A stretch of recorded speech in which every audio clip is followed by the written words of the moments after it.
Hi guys, welcome back to my channel. So today I have a tag video for you guys. You know I love a good tag.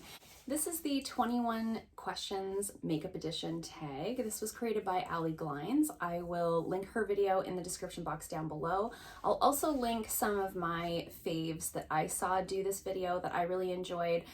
Kate the Great, Sarah from Better Off Red, and Kelly Gooch all did this video. Those are all some of my favorite creators on the platform, so I'll link their videos down below if you'd like to see some more content like this.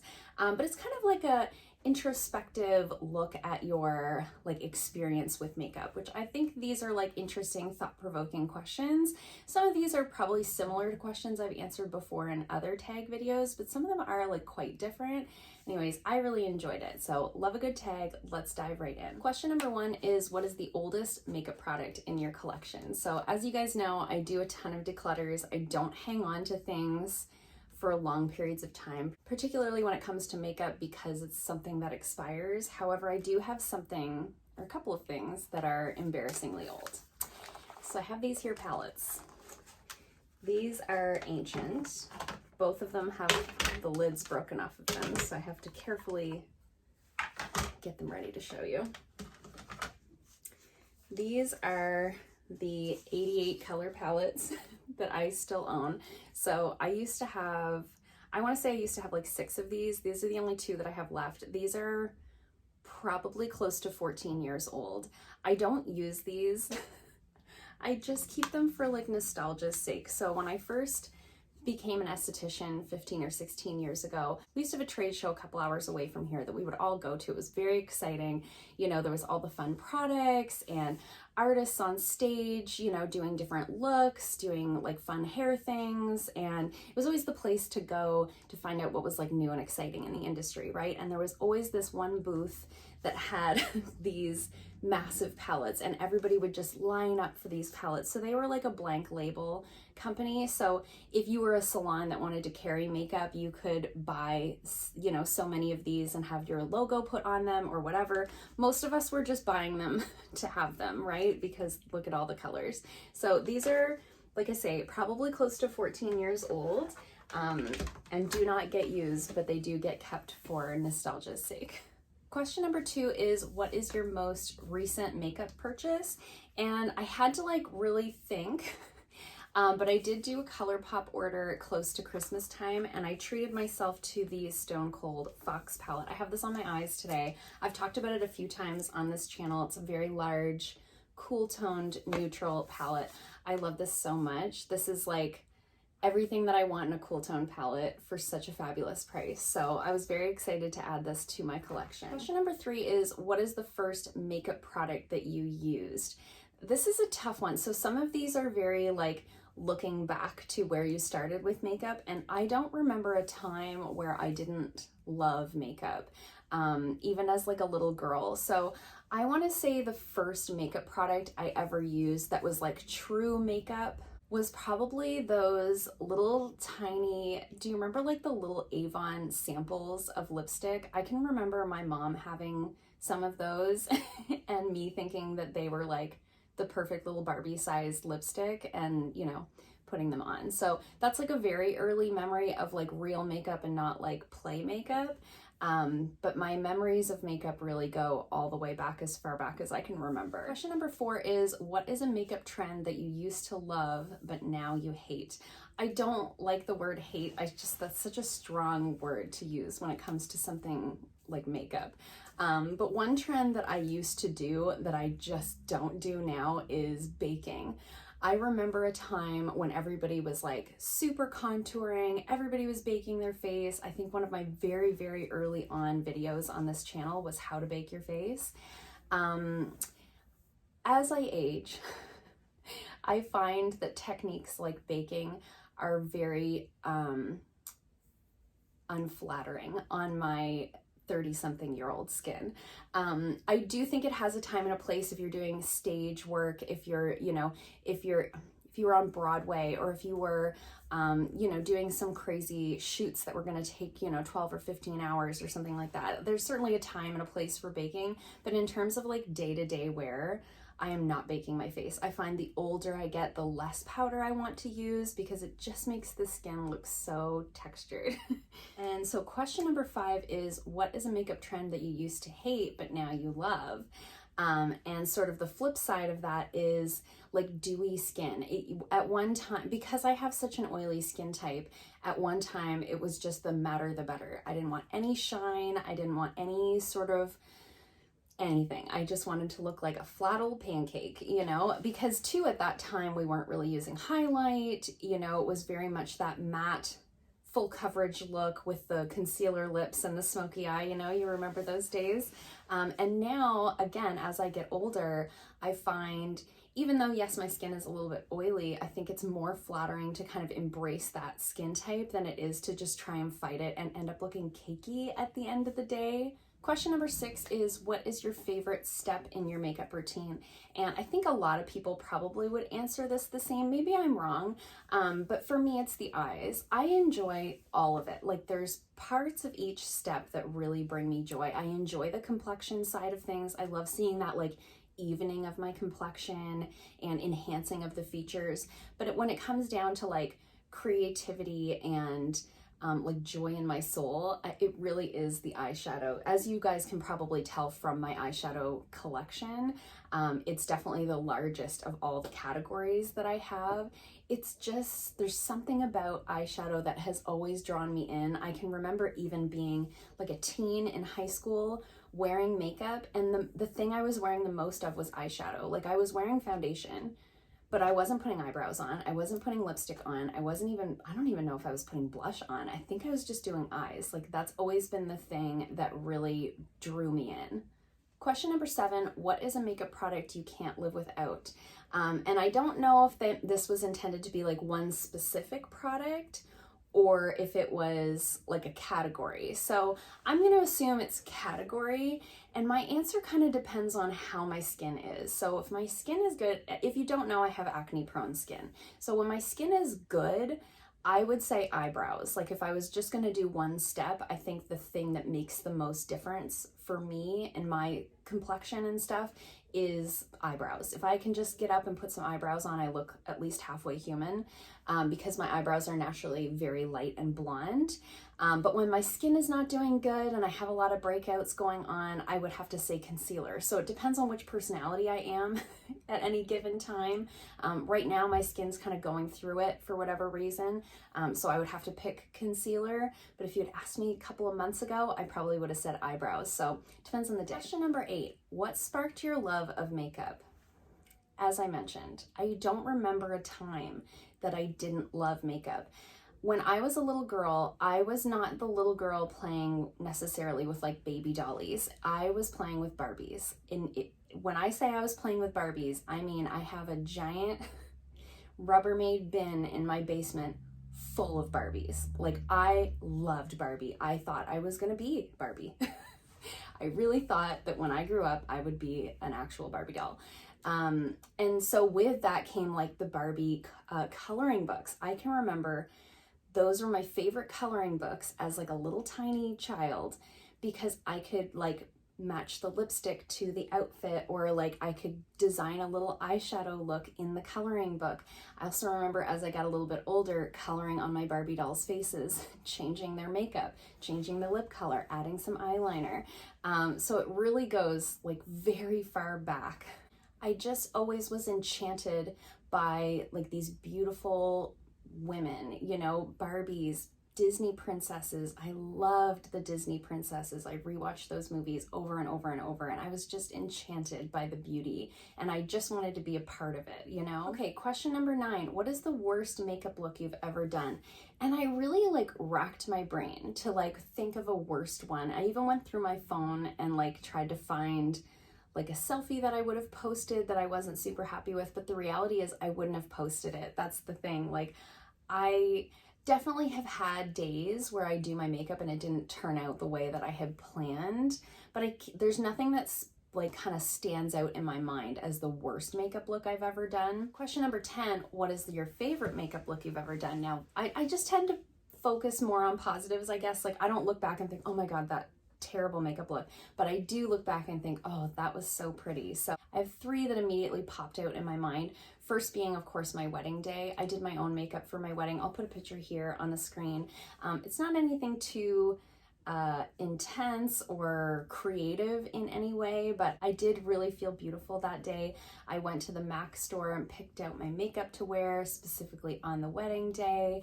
And I did feel very beautiful, though looking back, I wish I had done more with my brows, but the trends have changed a bit since then. That was over 7 years ago, almost 8 years ago. So another one that I really like is my profile picture sort of across my social media. I'll put that here. Something about that look just turned out so beautiful. It photographed really well. Quite often I'll do a makeup look that I love, but I just can't seem to catch the right angle to get a good picture of it. But that day, it just really worked out for me. I loved the colors, and like I said, it photographed really well. So it's my profile picture on Facebook as well as on Instagram. So that's that one. And then one more that's kind of popped out in my mind was one that I did a couple of summers ago. I'm not sure exactly on the timeline, but it was like an orange look with a purple lid. It was very contrasty. The photo I took was at like kind of golden hour. The light was coming in just right. I'll put a photo of it right here. And something about that just felt very, I don't know, it just, when I think about it, it brings me like good feelings inside. Question number 11, what is your favorite drugstore makeup product? No one is surprised by this answer. So the CoverGirl Exhibitionist Uncensored Mascara is my absolute favorite. I also love the original Exhibitionist, but this is definitely like my favorite drugstore product. Like when I look at my whole collection, I'm like, what is the one thing that really, like, I can't replace it with anything else, and it's this. I just love this so much. I've talked about it a ton on this channel. I won't go on and on about it again, but I love it so much. Question number 12, what is your favorite splurge makeup item? And so before COVID, I always hate to like start sentences that way. Are we all sick of starting sentences that way? But it sort of is relevant here.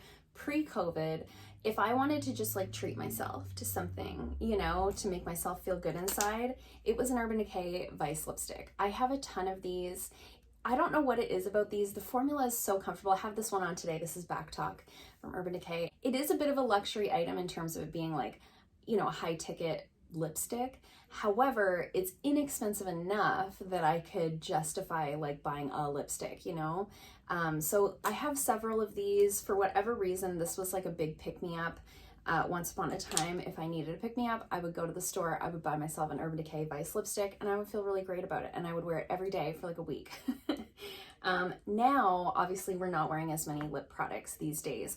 I have started kind of wearing them when I'm filming, but I have to like immediately take it off when I'm done because I'll have to put my mask on and go in with clients. So alternatively to that is like really special eyeshadow palettes. Okay, so I get BoxyCharm, as you all know.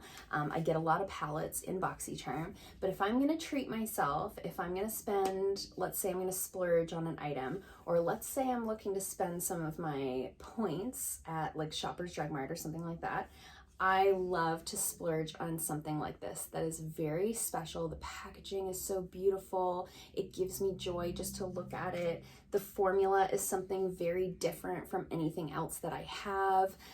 Very unique color story, you know, that type of thing. I kind of did the same thing with the Stone Cold Fox palette. I treated myself to this. It was very different from anything else I had in my collection. So those are the things that I really like to splurge on.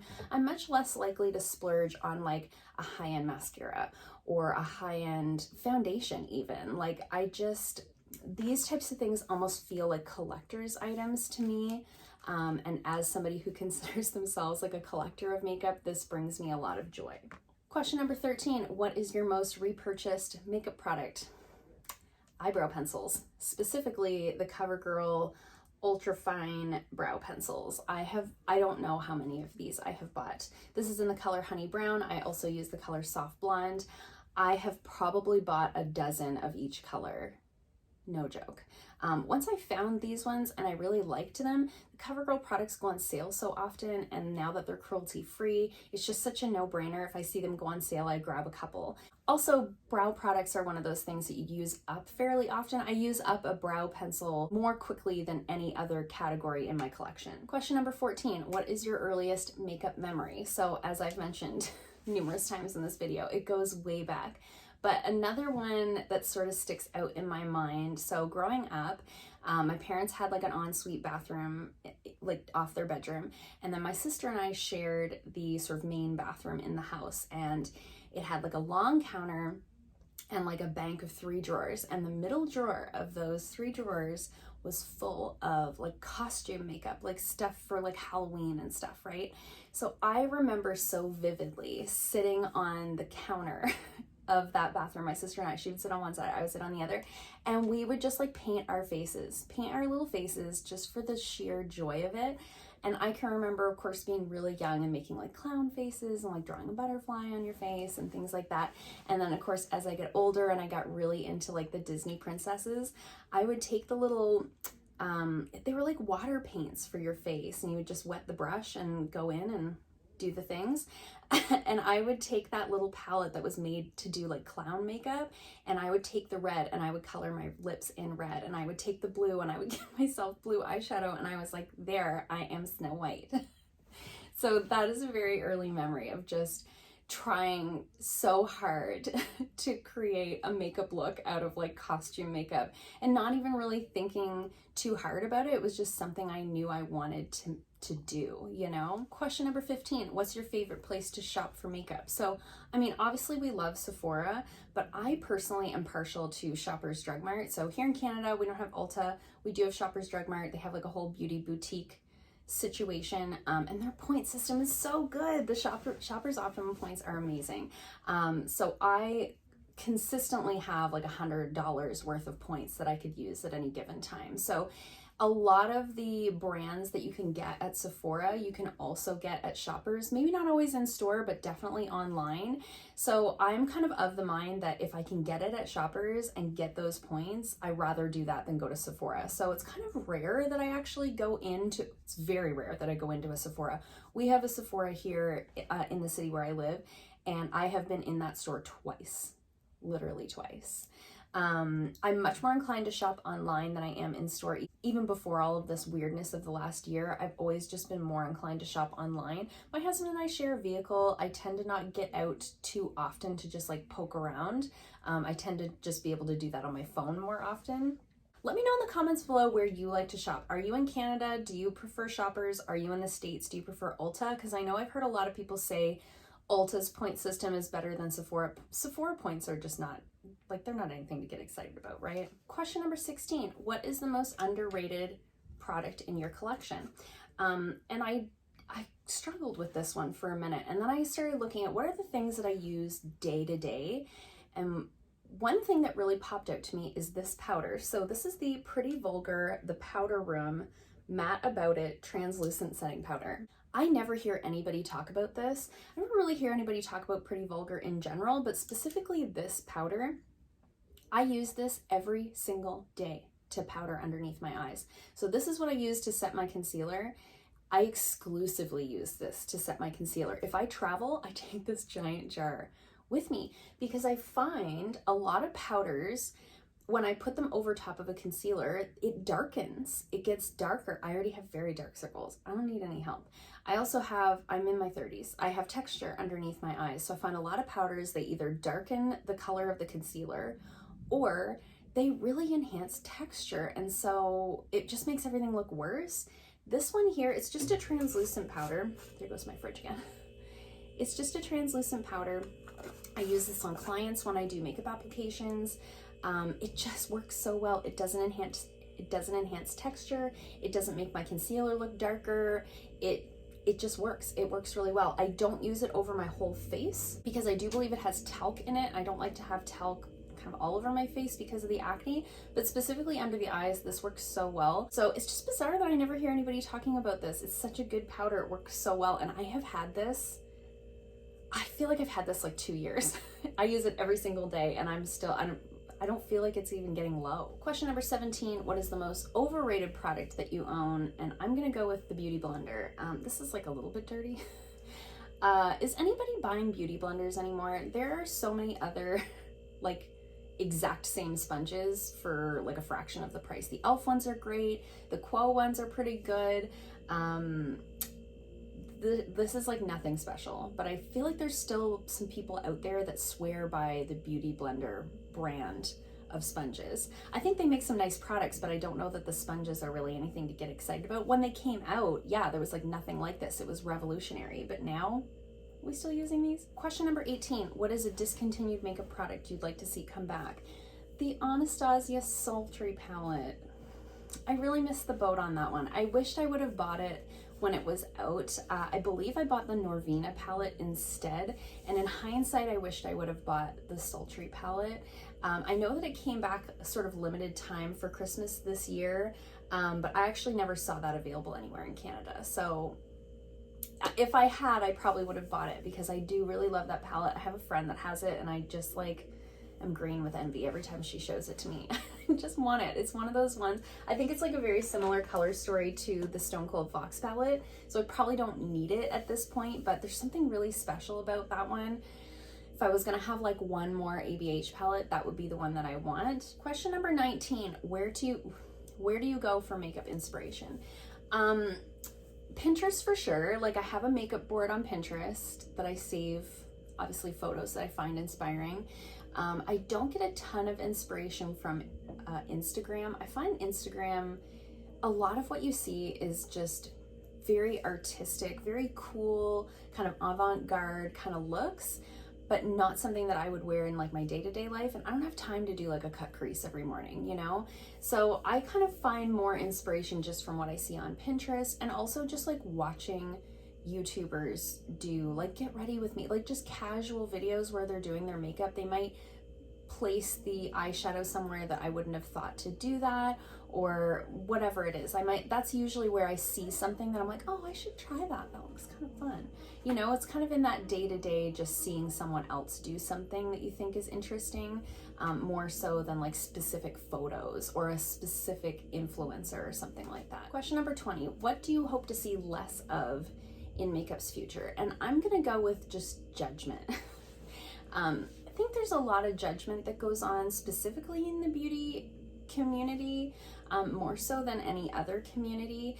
And I think it's time to just like throw the rules out the window. You're not too old for anything. You're not too young for anything. You're not too, you can do whatever you want. It's just makeup. Like, it's not that deep. It's just for fun. You can wash it off at the end of the day. You know, I think we need to kind of put that judgment away and not be so inclined to maybe put our own feelings, maybe push our own thoughts and feelings onto other people. Maybe you feel that you can't pull something off for whatever weird reason that's going on in your head, but don't make someone else feel that way just because you have your own insecurities. Can we just let everybody, like, you do you and I'll do me, and that's cool, you know? I'd like to see that. A little less judgment in the makeup community would be really nice. Just in the beauty industry in general, I think would be great. Question 21, what do you hope to see more of in makeup's future? I would just like to see more diversity, in terms of color, in terms of gender, in terms of age, in terms of size. I just like to see more. You know, I find oftentimes when I'm scrolling through Instagram, or specifically on like brand pages, you know, when they're posting about their campaigns for new product launches, things like that, I'd like to see some people who are not 20. I would like to see some people who aren't wearing like a super crazy cut crease artistic. Like, I just want to see some regular people wearing like regular makeup looks, because I think that would appeal to a lot of people. And I think that's one of the reasons why a lot of people are intimidated by makeup. The most makeup lessons that I do here at the salon are on 40-plus-year-old women. And they often will say, I've always felt intimidated by makeup and I never knew who to ask to show me how to do it. And I think because so much of what we see is kind of one specific thing, anybody who doesn't fall into that box feels left out, or they feel intimidated to try and join in, you know? So I just like to see more of everything. I just want to see it all. That was it. That was the tag. I thought that this was a really interesting, thought-provoking tag. So good job, Allie Glines, for coming up with this one. This is a really good one, very thought-provoking. I thought it was really interesting to hear some different perspectives, different age groups as well, right? I would love to hear from you guys in the comments down below. If you want to answer any of these questions, I think that would be so great. Let's get a little conversation going on down there. If you are a creator, I tag you to do this video. If you do, please, you know, share it with me. I'd love to see it. And I hope you guys liked this video. If you did, give it a thumbs up. If you haven't already, please subscribe. And I'll see you guys soon in another video. Bye.